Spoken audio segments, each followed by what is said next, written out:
Alright, I've recorded this a couple times, but I've waffled in for like 3 minutes in the last one. I'm going to keep it very brief.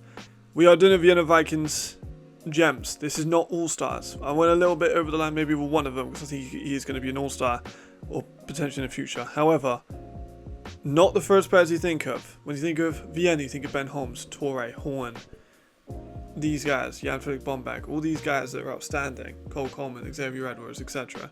These are not those guys. These are the guys that are maybe lower in the depth chart, have had breakout seasons, or I just want to talk about because I want to.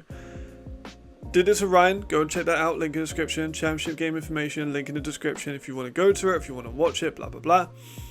I need to keep this brief. And someone said about doing an offensive line video. That's incredibly interesting, comparing the two offensive lines, so I probably will do that during the year. Before people say about Talitza and Swanko not being on this video, they're going to get their own evaluations. I like both of their games that much and want to develop hopefully. I like all these guys, but you know what I mean. I think that's it for the intro. I want to keep it brief. Again, I'll keep rambling. If you like the video, share it, whatever. I want to get European football international. Members got this probably today as I'm filming this. Hopefully if I get it finished by tonight. If they don't, they'll get it done the day after. They get early, 1 day early, 99p a month, nothing crazy. You don't have to pay if you don't want to, but if you want to support the channel and get videos a day early, then you can do that. It's on channel page. You should just be able to scroll across and see memberships. Let's get straight into the Vienna Vikings, because this defense is incredibly interesting. This offensive line is phenomenal, and I think there's some underappreciated weapons, and they've been a dark horse all year. Even I've overlooked them myself. So let's just get straight into the Vienna Vikings gems for the 2024 championship.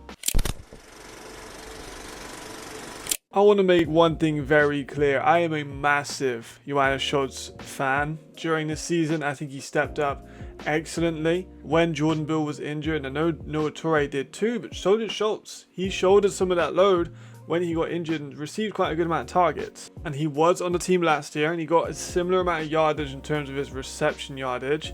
But it was the impact that he had in his team in a variety of ways, because he also played a little bit of running back in some of the games. And I think his game versus Prague, which is what I'm going to be showing all the clips of, is a massive implication of what we could possibly be seeing more from him in the future. This slot receiver that can move into the backfield, dynamic playmaker, shifty, good route runner, good hands, good ability to get open, good awareness in space. Johannes Schultz is a fucking baller. I think he had a little bit, hear me out here, a little bit Marco Schneider-esque, and it's going to get that comparison because he's a smaller slot receiver who is Austrian, like Marco. But he's tough, and I think he shares a lot of similarities. I think during some of his progression and his process and his development within Vienna, I think we could see him have a bigger role next season, eclipse over 300 yards, and also maybe have a little bit more carries in the backfield. Like the Vegan brothers, both of them have been in the AFL or kind of just limited carries over the last couple of seasons. Carey needs someone that can shoulder some of that ability, and I think that Schultz could be a guy that could just sneak into the backfield because he has receiving value out in the backfield. Of course, he's a good route runner, and I like him a lot. I think he's a really, really good player that's going to be very impactful over the coming seasons for Vienna. Huzar is another player I had to do a bit of a dive into after seeing the championship semi-final, because he played so well, and I thought coming into the game they might target him because you're not really going to look at the American defensive back, you're more likely to look at European, it's just natural. But then I didn't realize how long he'd actually been at Vienna. He's been in them since 2022, and he's also had an interception every year, which is good, but he has made massive improvements this season. His aggression, he's very handsy, even at the point of contact, which sometimes, granted, has got him into some flag trouble, but 9 times out of 10 he's doing pretty good. He's a surprisingly decent tackler, which I didn't think that going in he would be, but he is. Like this aggression that he shows on the line translates well to the run game. We saw that pretty much with the Raiders, that he played well in that game, defending that really heavy run, and against a more physical receiver like Florian LaRose or like Antti Mahonwu, who's able to stay on the hip and use his quickness to advantage. I think that he's a solid player. I really do. I think he's going to have some really interesting matchups against the Ryan Fire. I think they maybe move him into slot a little bit. They've showed that a tiny bit with Lalo, who we'll get to in a second, where he'll move out to corner and then move Huzar into the safety position. So I think that could be rather interesting. Move him into a bit of a nickel role. We'll see how that transpires. But he's a very experienced, even though he's only 23, 3 years in the league experience, pretty physical, decent quickness, nice trigger, and a solid tackler. So overall, I'm impressed, and I'm happy that I watched the tape on Huzar for this video, because otherwise I might not have got the opportunity during the regular season. Lalo's role within the Vienna Vikings is incredibly interesting, and I might even do a whole video on him during the off-season, because from 2023 to 2024 his role changed dynamically. 2023, 3 interceptions, a lot more at the safety position. 2024 he gets 3 sacks, doesn't get any interceptions, but is a lot more close in the box, a linebacker and nickel. But he has also got incredible positional flexibility. He can play at corner, at safety, at linebacker, inside, outside. He comes off the edge sometimes as a pass rusher. Like, they have used him an incredible amount within this defense. That's something the Vienna Vikings does very well. You know, Xavier Edwards being probably the best example of that. Tillitz and Swankor being the young guys they brought in to be these athletic linebackers. So it does seem as if they've identified him as a player that's interesting in that position. And I think going forward they're going to continue with that. He is big. He's 6'3" and 210 pounds to fucking safety. That's huge. He's long, he's aggressive, he hits hard, he's a good tackler, he's effective in the run game, he can hit the passer, you know, that's not something that a lot of safeties can really bring, but he does. He's going to be big against Tonga. I'm going to say that now. If they want to beat them, Lalo's going to have a lot of importance in stopping Tonga. He does a good job in the run game. We saw that against various teams this season. He's going to have to bring his A game in this game. But I do believe that he can do it. And I think in this game he's going to finish with a lot of tackles, because he is a guy that's always around the ball, wherever he is. And he's a zone coverage safety as well. He's not a man coverage guy. But I think if they play in the zone safety shell and try and send a lot of pressure out in the box, kind of like how Surge did in some cases, I think that could be an incredibly interesting scenario. Now, I've recorded this 5 or 6 times, and it just ends up being a 3-minute rant on how much I like Holub's game. So I'm going to keep this very, very brief, because I do want to do the offensive line comparison between the Rhein Fire and the Vienna Vikings. So I'm not going to go in crazy in depth in this game. All we got to know is that he deals with rush techniques sublimely. Swim moves, deals with it. 4 of them tried to hit him with a couple of them, didn't work. Bull rush, he deals that as well. He's incredibly long, he has good anchor, he's big, he's strong. He's athletic.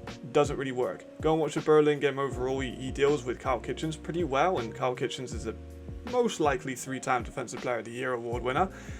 He's 6'5", 290 pounds. He's 22 years old, yet he's played in the ELF for 3 years. He's been a starting tackle for a number of years. I've watched him play. He is excellent. He's probably one of the best offensive line prospects I've watched in recent years at the ELF level. And honestly, I don't know why people don't talk about him as an all-star level player. He's phenomenally good, and he's very clever as well. Like, he will actively neutralize his player, move them into the interior defensive lineman, and in turn neutralizes them too. He also has very nice switch play in terms of someone's going to back off. He's going to help out with the guard. He also has good hand speed, good hand placement. Elite level offensive lineman, should be an all-star conversation. I am struggling to see how Rhein Fire are going to deal with him. Vienna's offensive line is incredible. And we all saw Alexander Milanovic teaching the Hungarian players after the game. Can you imagine what a player of that quality is going to be teaching to a player of Holub's athletic ability, size, in practice? Like, the evidence is very clear. They actually play very similarly. And I think the Holub deserves to be in these all-star conversations, and I think he is an elite, top percentile offensive lineman in ELF. No, I didn't get this finished the day that I said I'll get it finished. However, this is going to be an incredibly interesting game. I think it might be the best final, maybe. I know there's a lot of good finals to live up to. Game-winning field goal was going to be hard to top. However, I think that these are the two best teams that we've ever seen at ELF, I think. I'm pretty confident saying that. Maybe last year's Ryan team could give it a run for the money, but this year's offense plus the defense, you know. Don't want to get too riled up on that. I've got Swankor video I want to do. I've got Tillitz video I want to do. I've got Haaland video I want to do. I've got offensive lineman video I want to do. However, I only have a week to do it. So I don't know realistically what ones I'm going to be able to do. I also start my maths on Tuesday. So I will try. I am really going to try and get as much championship content out as possible, because it just gives people informed, you know. I think if it'd be interesting if people can watch my videos, go into the final, a little bit more knowledge, or you know, my opinion of knowledge, but they can see the tape themselves. And I think that's pretty cool. So hopefully I can get as much done. I'd like to get a couple videos out this week. Members will get the day before. People who aren't members will get a day afterwards. If you're interested, then message me or whatever, or look on the channel page. It should be fine. All these guys are really good. And I think they're all going to have an impact. I did the Right Fire one yesterday, or not yesterday, but a couple days ago. And I think that's everything. I've got nothing else to announce. Literally, I haven't really been doing anything, just been watching tape on these two teams. I'm just so fascinated how this game's going to match up. So I don't want anything on the ELF Live. Maybe I'll try and do like my discussion this week is a bit, not filler, but I probably will just put it out the same day I make it, while I'm also watching tape, just to keep people updated and maybe make a prediction at the end of it. Hope you guys are good. I'll see you next time.